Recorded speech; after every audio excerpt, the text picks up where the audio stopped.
무엇이든지 쌓이면 그것은 드러나게 되고 또 그것은 터지게 됩니다. 쌓이면 그렇죠. 분노가 쌓이면 무엇으로 드러나게 될까요? 그것은 아마 폭력으로 드러나게 되지 않을까 싶습니다.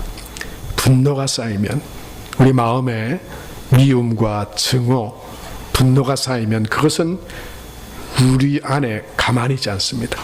쌓이고 쌓이면 그것이 폭발하게 되는데요. 그것은 아마 폭력으로 드러나게 될 것입니다. 여러분, 이 폭력은 결국 폭력의 끝은 뭘까요? 죽음입니다. 그래서 우리 세상 가운데 쌓여진 분노는 죽음으로 끝납니다. 사망에 이르게 하죠. 원망과 불평도 마찬가지입니다. 우리가 누군가를 향해서 원망하고 불평하는 것들이 계속 쌓이면 그것이 사라지지 않습니다. 우리 안에 차곡차곡 쌓여서 그것이 언젠가 터지게 되는데요. 여러분, 그것이 무엇으로 결국 터지게 될까요? 그것도 사망입니다. 죽음으로 터지게 됩니다. 원망하고 불평하고, 성경에도 하나님에 대한 원망과 불평을 일삼았던 이스라엘 백성들의 결국이 다 사망으로 끝나요. 그뿐만 아니라 더 가지고자 하는 욕심 또는 내가 높아지려고 하는 욕망, 그것들이 계속 쌓이면 무엇으로 드러나게 될까요? 그것도 사망에 이르게 됩니다. 그래서 여러분, 이 땅에서 우리가 사람들이 쌓는 분노, 원망과 불평, 욕심과 욕망, 이런 것들은요, 사람들은 그것을 쌓아두고 살아가고 또 어리석게도 그것을 쌓으려고도 하는데요, 그것의 결말은 사망에 이르게 됩니다. 저는 그렇게 영화를 그렇게 좋아하는 사람은 아닌데요, 하도 보채는 이 아들 때문에 영화를 남포동에 가서 조조 제일 싸고 사람이 적을 때 자주 봅니다. 이번에는 이 개천절날 이 아들이 꼭 아빠 집에 있는데 우리 영화 보러 갑시다, 영화 보러 갑시다, 자꾸 재촉해서 같이 영화를 봤습니다. 어떤 영화 볼래? 그러니까 조커라고 하는 영화를 봤으면 좋겠대요. 15세 미만 관람은 안 돼서 부모님과 꼭 같이 가야 된대. 가서 가족이 함께 이 조조 시간에 영화를 봤습니다. 이 영화를 보면서 그런 생각을 했어요. 한 사람 안에 있는 분노와 또 죄가 결국 그것이 드러나게 될 때 무엇으로 드러나게 되는가? 폭력이었습니다. 어마어마한 폭력이었어요.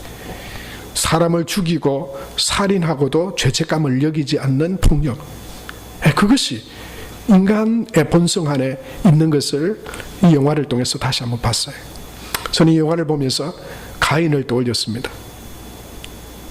아벨을 돌로 쳐 죽이고도 아무런 죄책감도 느끼지 않는. 왜 그랬을까요? 그 안에 죄가 그를 사로잡고 있고 그 안에 분노, 그것이 가득했기 때문에 이 살인과 죄를 저지르면서도 부끄러워하지 않습니다. 성경도 우리에게 말씀하시죠. 야고보서 1장 15절을 보면 욕심이 잉태한 즉 죄를 낳고 죄가 장성한 즉 뭘 낳는다고요? 사망을 낳는다고 그랬어요. 그것의 싸움, 그것의 결말은 죽음입니다. 여러분, 그런데 우리는 그래서 이걸 싸우면 안 되죠. 여러분, 저와 여러분 안에 분노가 쌓이걸랑 빨리 털어보십시오. 어디로요?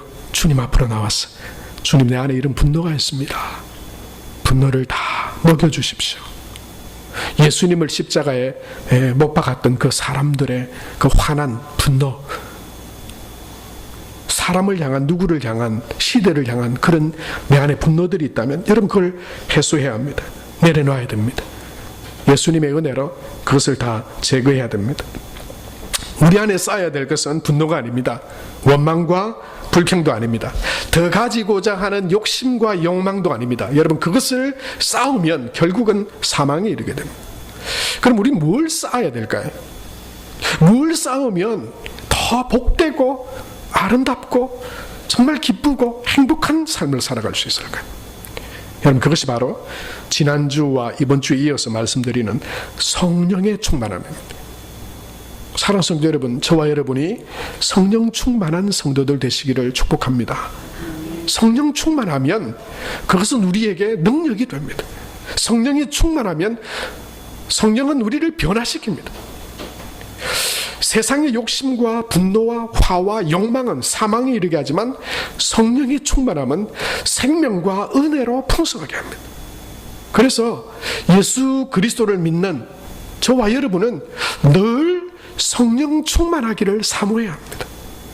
성령으로 가득한 삶을 살아가기를 열망해야 합니다. 왜냐하면 그 성령 하나님은, 우리 안에 거하시는 성령은 우리에게 있는 어떤 두려움, 어떤 염려, 그걸 다 물리쳐버리기 때문입니다.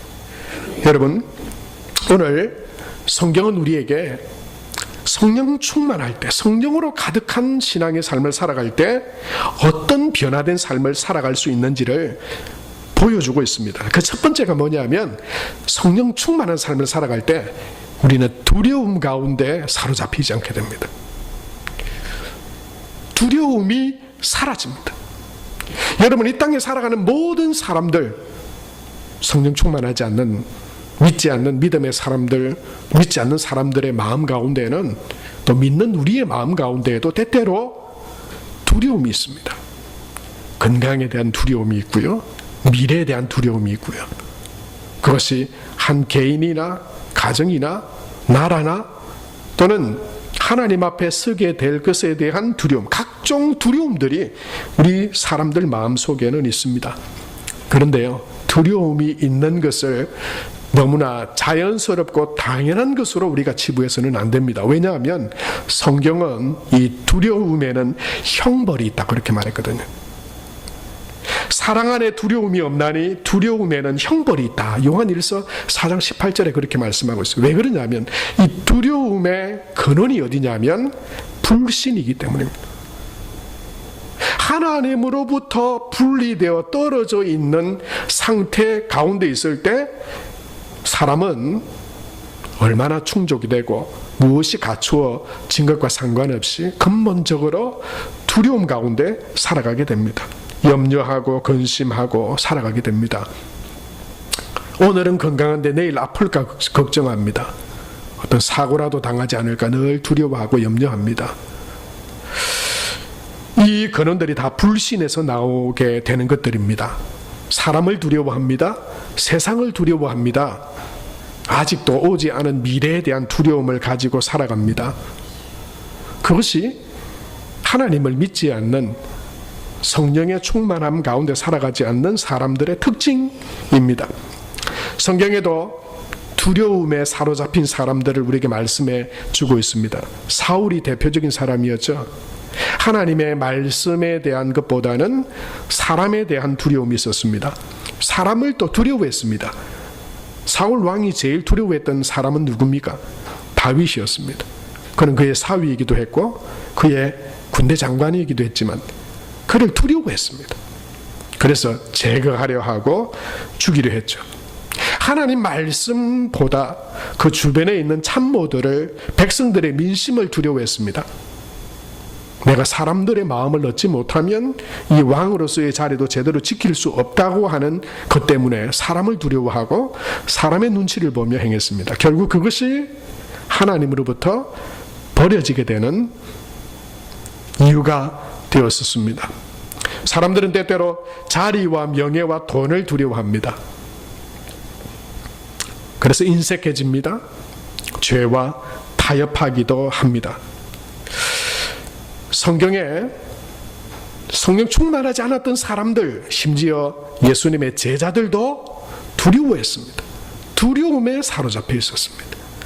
요한복음 20장 19절 말씀에 보면 예수님이 십자가에서 죽으신 후에 제자들은 한 곳에 모였습니다. 20장 19절 말씀을 보면 이날 곧 안식 후 첫날 저녁 때에 제자들이 유대인들을 두려워하여 모인 곳의 문들을 닫았더니 그랬습니다. 두려워하면 문을 닫게 됩니다. 두려워하면 제대로 살아갈 수가 없습니다. 여러분, 그런데요, 오늘 성경에도 본문에도 보면 43절에 사람마다 두려워하는데 그렇게 말했죠. 두려움이 있었습니다. 근데 이 두려움은요, 좀 다른 두려움입니다. 하나님을 믿지 않고 성령 충만하지 않은 사람들은 늘 세상과 사람에 대한 두려움이 있습니다. 그런데 또 다른 두려움이 있습니다. 여러분, 그것은요, 내일 어떻게 될까에 대한, 미래에 대한 막연한 두려움이 아닙니다. 돈에 대한 두려움도 아닙니다. 명예에 대한 두려움도 아니고 세상을 두려워하는 것도 아닙니다. 이 두려움은 하나님을 두려워함입니다. 여러분, 이 두 가지 두려움이 있습니다. 세상을 두려워하는 것과 하나님을 두려워하는 것.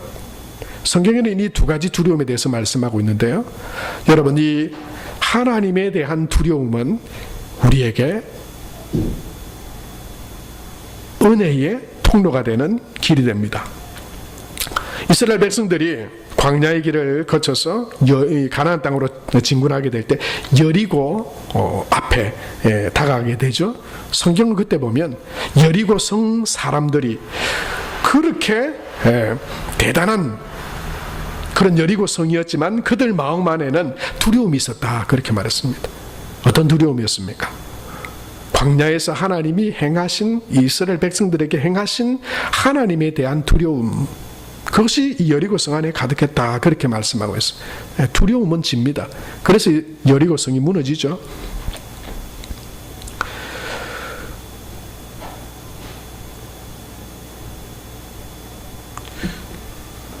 성령 충만하지 않으면 여러분, 우리는 세상을 두려워하고 또 건강을 염려하고 미래를 두려워하지만, 그러나 하나님을 두려워하면 하나님을 두려워하는 그런 하나님이 무서워서 벌벌 떤다는 일의 두려움이 아니고요, 하나님을 하나님 되심으로 알고 하나님을 경외하게 되고 하나님을 바라보게 되면 우리 안에 거룩한 두려움이 생기게 됩니다. 여러분, 그 두려움은 우리를 돌아보게 합니다. 하나님 앞에 우리가 범죄한 일은 없는지, 내가 하나님을 무시하며 살아왔던 적은 없는지 우리 자신을 돌아보게 합니다. 그리고 하나님에 대한 두려움은 우리를 회개의 자리로 나아가게 합니다. 하나님에 대한 두려움으로 우리는 하나님이 참 신이시고 또 하나님이 능력의 하나님이시고 구원의 하나님이신 것을 우리는 인정하고 알게 됩니다. 그래서 하나님에 대한 두려움은 우리를 더 하나님의 자녀답게 또 믿음의 사람으로 살아가게 합니다. 그러나 세상의 두려움과 염려나 근심은 우리를 사망의, 멸망의 길로 이끌게 됩니다. 여러분, 그래서 성령 충만했던 하나님의 사람들, 성령 충만한 믿음의 사람들에게는 두려움이 있었는데 그 두려움은 세상의 염려와 근심에 대한 두려움이 아니라 하나님에 대한 두려움이었습니다. 그리고 하나님에 대한 두려움은 그 마음에 담대함을 주었습니다. 하나님이 나와 함께 하신다면, 내가 하나님을 의지하고 믿음으로 나아간다면 세상의 것들, 내가 염려하고 근심하고 두려워했던 것들, 그 두려워할 것 없다. 그리고 하나님을 믿는 믿음으로 담대하게 나아갔습니다. 여러분, 성경이 그것을 우리에게 보여주고 있습니다. 성령 충만했던 이 사도행전에 마가의 다락방에 그 성령 충만했던 사람들과 또 성령 충만했던 제자들의 모습을 보십시오. 성령 충만하기 전에 예수님을 따랐지만 두려워했습니다. 사람들을 무수해했습니다. 무수해서 문을 닫았습니다. 그런데요, 그들에게 성령의 충만함이 임하자 그들이 닫힌 문들을 열었습니다. 그들을 두렵게 했던 사람들을 더 이상 두려워하지 않았습니다. 심지어 사도행전 4장 6절에서 8절 말씀에 보면 3장에 그 성전 미문의 안전뱅이를 일으킨 후에 이 베드로와 요한은 감옥에 갇히게 됩니다. 그리고 4장에 보면 그 당시에 예루살렘 공의회가 열려서 예루살렘에 이 지도자들이 모여서 대제사장 안나스와 가야바와 요한과 알렉산더와 대제사장의 문중들, 이 사람들이 모여서 그들을 두려워했었거든요. 그들에게 잡힐 것을 두려워서 꽁꽁 숨었던 그 베드로와 요한인데요. 그런데 그 감옥에 잡혀서 그들 앞에 끌려 나왔을 때 이 베드로가 어떻게 합니까? 사도행전 4장 7절 8절 말씀에 보면 이렇게 말해요. 이에 베드로가 성령이 충만하여 이르되 백성의 관리들과 장로들아, 두려워하지 않습니다. 그래서 담대하게 그들 앞에 나아갑니다. 왜냐하면 정말로 두려워해야 될 분은 사람이 아니라, 세상의 권세가 아니라 하나님의 심임을 성령께서 깨닫게 하시고 알게 하시기 때문입니다. 그래서 세상을 두려워하지 않고 담대하게 하나님의 자녀로서, 하나님의 백성으로서 살아가게 합니다. 하나님은 우리에게 두려워하지 말라고 말씀합니다. 이사야 41장 10절 말씀에 보면 우리에게 이렇게 말씀하고 계시죠. 우리 같이 한번 읽겠습니다. 두려워하지 말라. 내가 너와 함께 함이라. 놀라지 말라. 나는 내 하나님이 됨이라. 내가 너를 굳세게 하리라. 참으로 너를 도와주리라. 참으로 나의 의로운 오른손으로 너를 붙들리라. 사랑하는 성도 여러분, 예배하는 이 시간 저와 여러분의 심령에 성령 하나님으로 가득하게 되시기를 축복합니다. 지금 염려되시는 것들이 있죠. 건강도 염려되실 수 있고, 자녀들도 염려되실 수 있고, 돈도 염려가 되게 하고, 우리 미래, 보이지 않는 미래가 우리를 두려워하게 할 수도 있습니다. 여러분, 그것들 바라보지 마십시오. 우리 안에 있는 모든 두려움을 다 평강으로 바꾸시는, 여러분 하나님을 바라보는 저와 여러분이 되시길 바랍니다. 성령으로 충만한 삶이 되게 하옵소서. 하나님 앞에 기도하며 성령 충만한 하나님의 사람들로, 성도들로 살아가는 그런 은혜가 있게 되기를 바랍니다. 여러분, 우리는 우리 자신들을 지금 바라봐야 됩니다. 내 안에 있는 두려움의 원인들을 살펴봐야 합니다. 그것이 세상과 사람에 대한 두려움인가, 아니면 하나님에 대한 경외함의 두려움인가, 분별해야 합니다. 여러분, 세상 염려와 근심, 걱정이 있다면 그것을 쌓아두지 마십시오. 내게로 오라 말씀하시는 주님 앞에 그 염려와 근심을 기도와 간구로 다 맡겨드리시기 바랍니다. 그리고 하나님이 주시는 평강을 누리시기 바랍니다. 하나님을 두려워함으로 어느 것도 두려워하지 않고 하나님 은혜 가운데 담대하게, 여러분, 저와 여러분이 세상 가운데 하나님의 자녀로서 하나님의 거룩함을 이루고 또 성령의 충만함으로 생명과 복으로 우리 삶을 인도하시는 그 하나님의 인도하심 가운데 살아갈 수 있게 되기 바랍니다. 여러분, 성령 충만할 때 우리는 두려움이 아닌 담대함으로 살아갈 수 있습니다. 두려움 가운데 매이지 않고 담대하게, 힘있게, 평강 가운데 살아갈 수 있죠. 뿐만 아니고 여러분, 성령 충만할 때 변화되어지는 것들이 있는데요, 그것은 바로 복음의 증인되는 삶을 살아갈 수 있다고 하는 것입니다. 성령 충만할 때 우리는 복음의 증인된, 복음을 전하는 증인으로서 살아갈 수가 있습니다. 여러분, 이 가을 우리가 전도잔치를 할 거예요. 근데 여러분, 의무적으로 책임감으로 보다 성령 충만하여서 전도의 통로가 되고 복음의 증인이 되는 저와 여러분이 되실 수 있게 되기 바랍니다. 여러분, 우리가 어떻게든 복음을 전해야 하지만, 그러나 하라 그러니 해야지, 거기에는 기쁨이 별로 없을 거예요. 의무적으로만 생각이 될 거예요.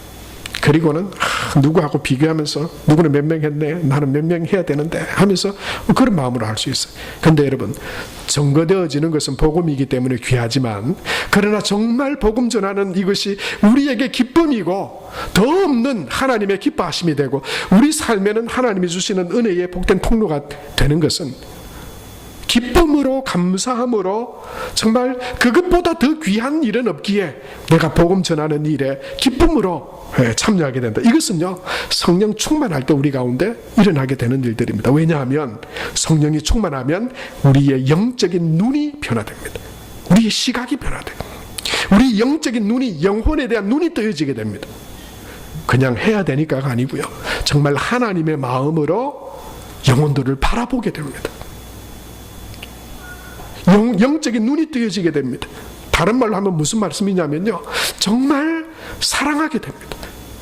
하나님이 세상을 이처럼 사랑한 것처럼, 죄인인 우리를 사랑하신 것처럼 여러분 우리도요, 성령 충만하면 사랑하게 됩니다.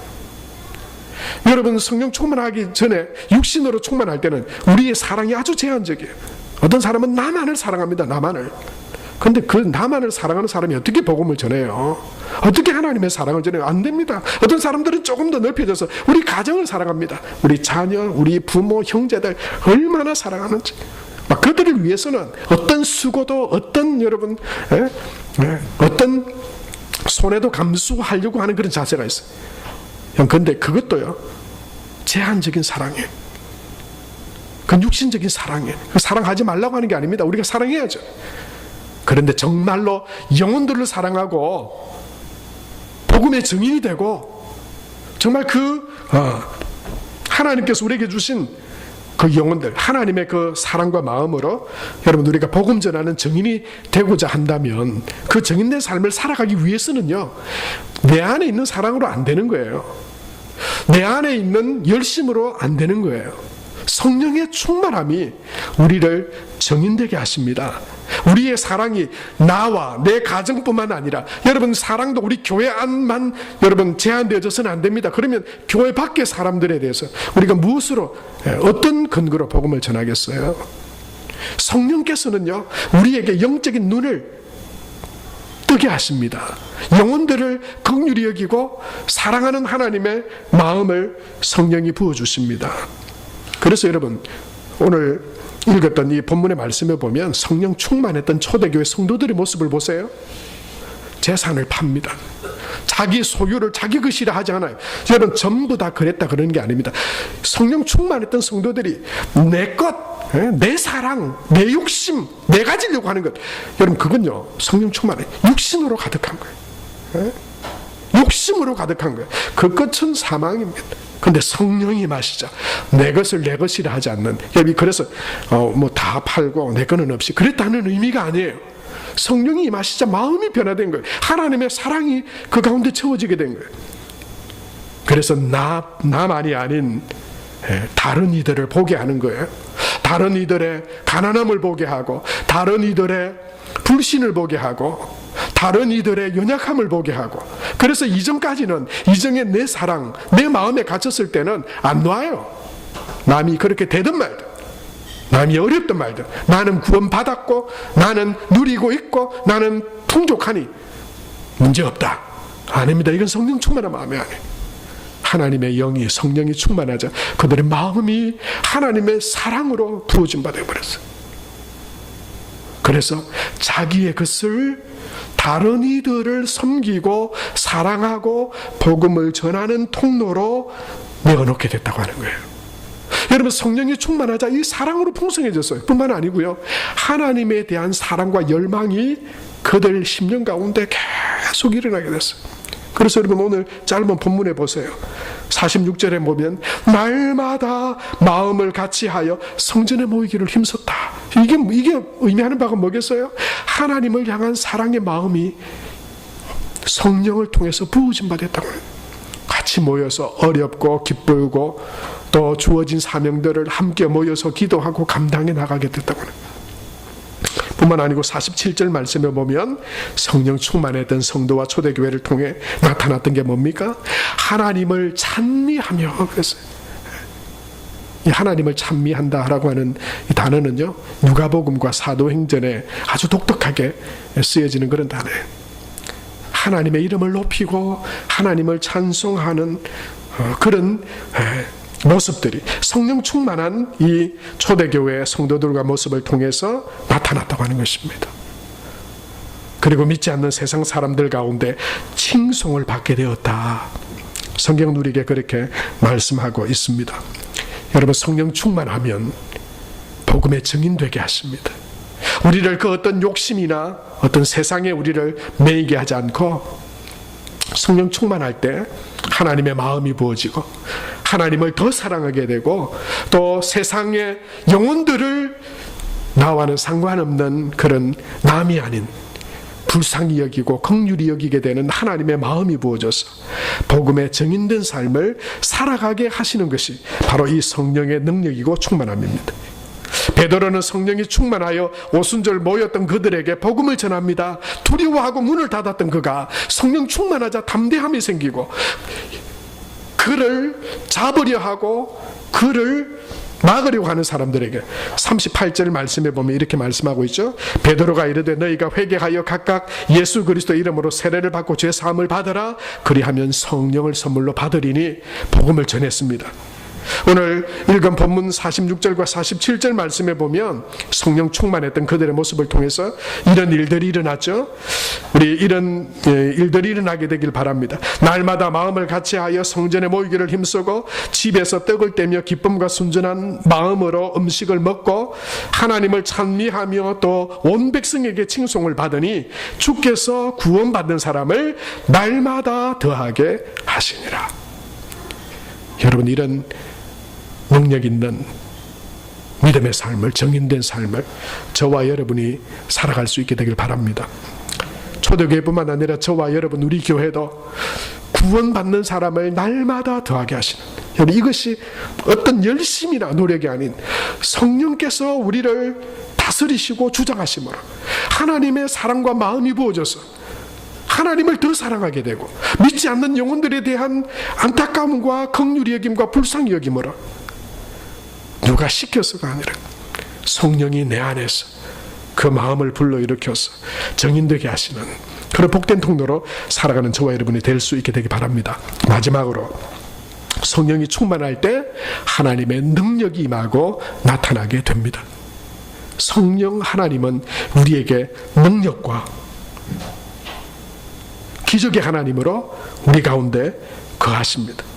초대교회에 여러분이 성령 충만했던 초대교회에 나타났던 하나님의 능력은 뭡니까? 방언의 역사였습니다.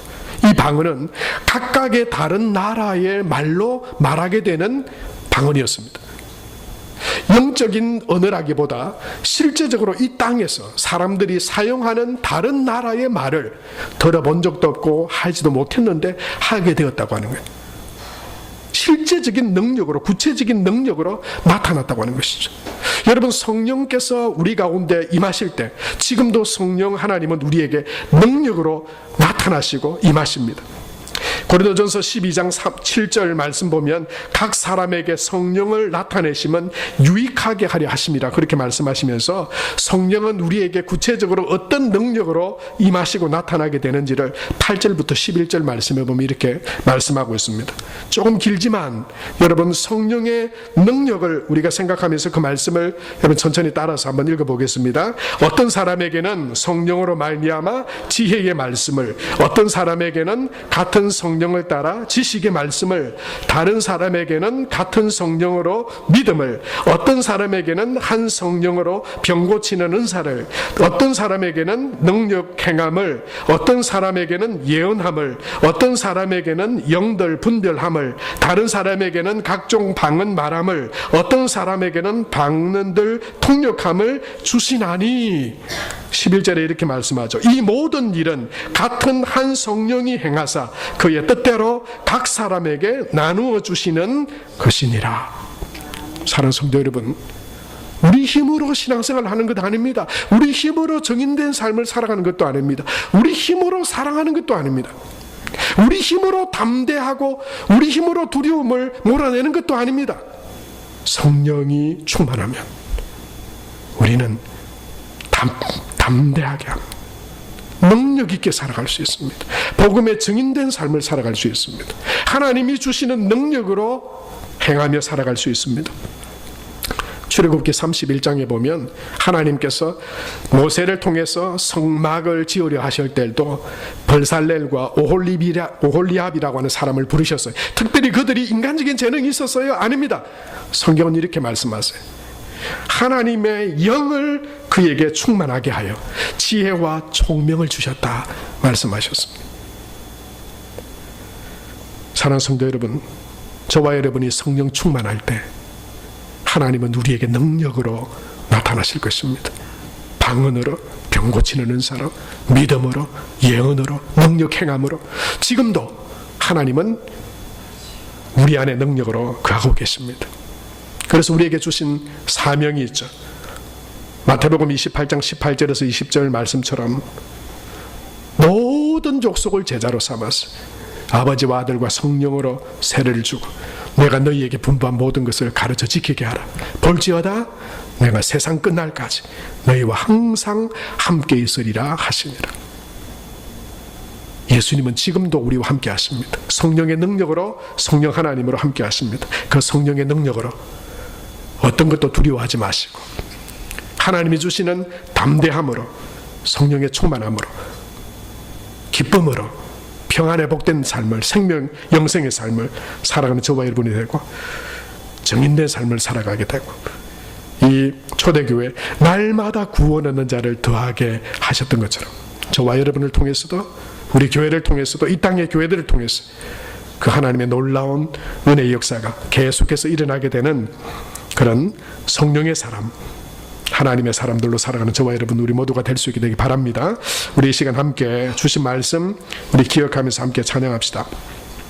주 품에 품으소서.